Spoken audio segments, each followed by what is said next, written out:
Pendant près de 8 ans, j'ai travaillé comme gynécologue et obstétricienne dans un grand hôpital aux États-Unis.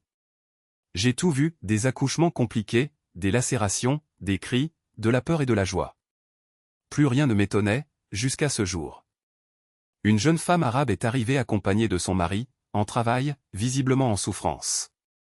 Mais il y avait quelque chose chez elle qui avait retenu mon attention.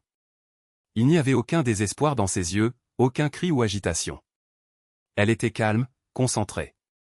Même avec les contractions qui s'intensifiaient, je n'ai pas crié, je n'ai pas pleuré. Sa force était silencieuse et, pour une raison ou une autre, cela m'a profondément touché. Les heures passaient et mon service était sur le point de se terminer. Je suis allé la voir pour lui dire qu'un autre médecin prendrait bientôt le relais, conformément au protocole. Quand j'ai prononcé le mot « docteur », quelque chose a changé. Elle se mit à pleurer, non pas de douleur, mais de quelque chose de plus profond. Le mari est intervenu pour tenter de s'expliquer, elle ne voulait pas d'un médecin de sexe masculin. Selon leur foi, elle n'avait jamais montré son corps à aucun homme autre que son père, ses frères et son mari.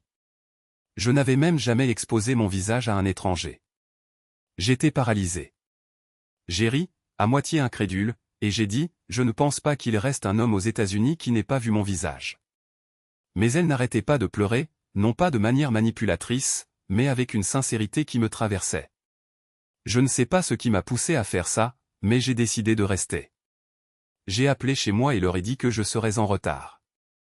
Je suis resté encore 2 heures jusqu'à ce que je l'aide à accoucher. Lorsque le bébé est né, en bonne santé et en sécurité, leur gratitude m'a ému.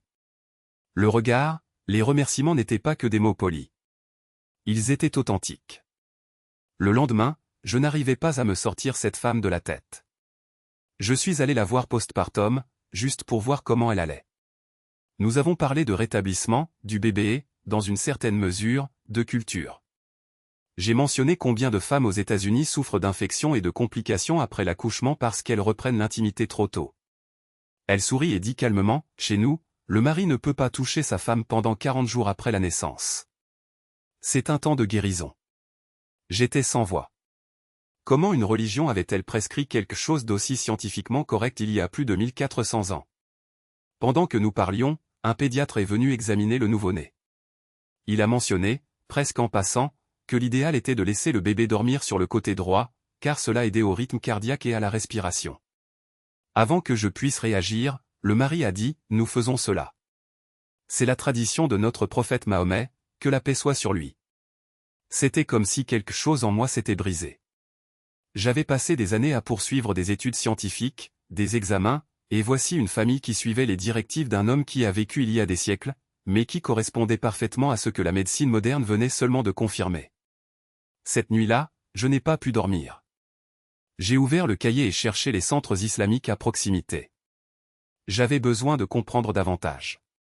Ce n'était pas seulement une question culturelle. C'était réel. J'ai pris un mois de congé, j'ai loué un appartement dans une ville avec une importante communauté musulmane et je suis entré dans le centre islamique avec un cahier plein de questions et un peu de scepticisme. Mais je n'ai pas été jugé. J'ai été accueilli comme quelqu'un qui rentrait enfin chez lui.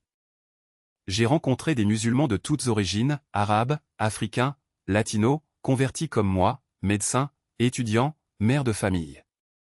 Ils ont répondu à toutes mes questions avec patience, logique et preuve. Ils ne m'ont pas fait pression, mais plus j'en demandais, plus il devenait impossible de nier ce que je voyais. J'ai lu sur la prière, la charité, la modestie, l'équilibre entre le corps et l'âme.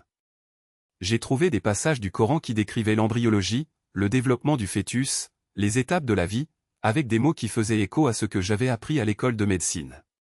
Comment cela pourrait-il être une coïncidence? De retour chez moi, j'ai gardé contact avec quelques sœurs de la mosquée. Ils m'ont envoyé des livres, des vidéos, des articles. J'ai réalisé que je lisais plus sur l'islam que je n'en avais jamais lu sur n'importe quel sujet à l'université. Un matin, avant le travail, je me suis assis dans ma voiture, tenant une petite brochure que quelqu'un m'avait donnée. Mes mains tremblaient. Le cœur battait vite. Je me suis murmuré, je témoigne qu'il n'y a de divinité qu'Allah et que Mahomet est son dernier messager. C'était tout. Il n'y avait pas de tonnerre, pas de rayon de lumière venant du ciel, mais pour la première fois, j'ai ressenti la paix.